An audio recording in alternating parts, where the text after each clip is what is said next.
Hello, my name is Robert Pittman. I'm an electrical engineer from Sacramento.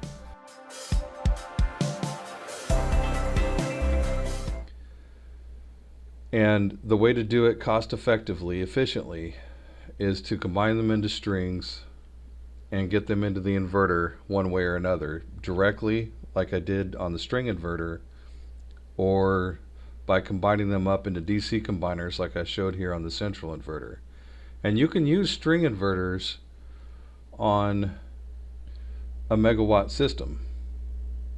String inverters are predominantly what we design to these days at my firm.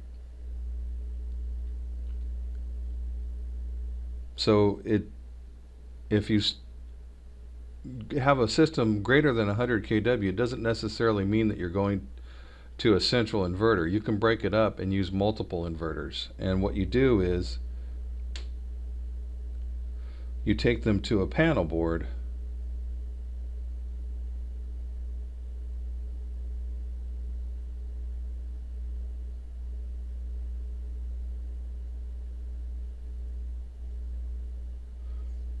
and you could call it an AC combiner or whatever you want to call it. PV Rocket lets you customize what you call it. An AC combiner panel, an AC aggregation panel, or something like that. You combine them together and you have AC out toward the utility. And you could do this multiple times. Another panel down here with another 4 or however many inverters you want, and then have another combiner panel here,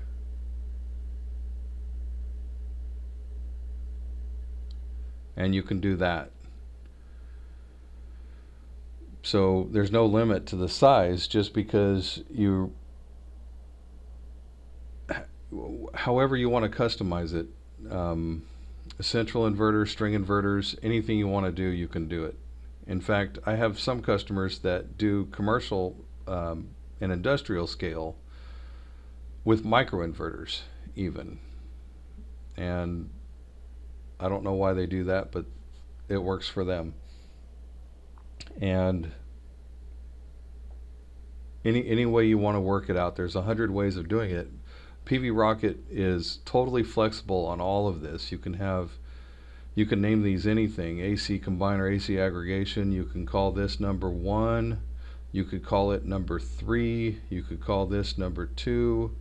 It's connected to the utility. Any way you want to divide that up, PV Rocket will let you do that. And remember what I was going to say about cost effective and efficiently.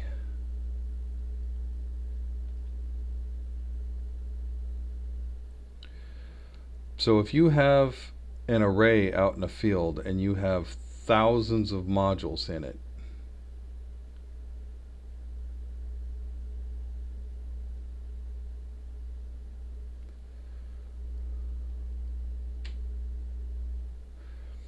and you have inverters or central inverter or something, one of the only thing that I've talked about so far is minimizing the number of home runs, conductors to the inverter, and so forth. But there's another factor here. Let's say you have a megawatt of PV modules. How many watts do you have to provide of AC modules? Do you have to provide a megawatt? Maybe you have to be safe about it and go over and provide 1.1 megawatts of inverter AC power. The answer is actually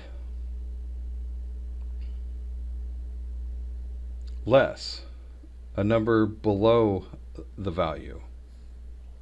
And the thing that we play with is the DC to AC ratio. And typical values of this ratio is 1.15, maybe 1.2, maybe 1.25. Who knows? Maybe 1.35. So what this means is that you can and do design systems that have more wattage available to produce at the DC level by modules than you have inverters to convert it. So if you have a megawatt of DC modules, a typical would be about 800 kW of inverters, which would give us a ratio of 1.2, I believe. 1.25 actually. And why is that safe? How do we know? So actually, let me back up, but before I do, let me write down safety on the AC side is driven by two key factors. But before I do that, why would we do that? Why would we put out less kW of AC than we have DC? And the reason is that all of these four safety and factors on the DC side we know are not always going to simultaneously exist. They're very rarely going to simultaneously exist. The standard test conditions are extreme. Short circuit, open circuit voltages don't happen at the same time. It's not always cold, so the coefficient doesn't become a factor. We've thrown an extra 25% on. We've done all these things. It's never going to produce that. So why would you size to that? You're wasting, and inverters are expensive, and they're a key part of the cost of a solar PV system. So that's why we would do it. So if you did this a megawatt and put it on 800 kW of AC inverter, how is that safe? How do you size these conductors coming out of the inverter and know that they'll never be exceeded? So the first safety factor on the AC side is the continuous 25%. So, and actually I could say that there's three factors. No, I'm going to take it back. I'm going to stay with my two that I've always done before, because it's wrapped up in this one statement. So the second thing is clipping. The second thing that makes the AC output safe is clipping. So what is clipping? Let's say you've got a graph of watts and time. So you come in the morning, the sun comes up, watts start to get produced, and it comes up like this, and then 5 p.m. or something, it shuts back down and is over for the day. So this peak is 800 kW. But what happens if we really did a very high DC to AC ratio and we got something like this, and 800 kW is down here,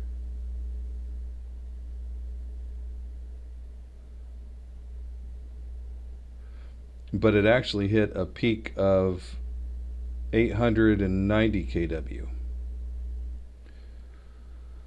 What happens? That should mean that the inverters are overproducing, but it's not.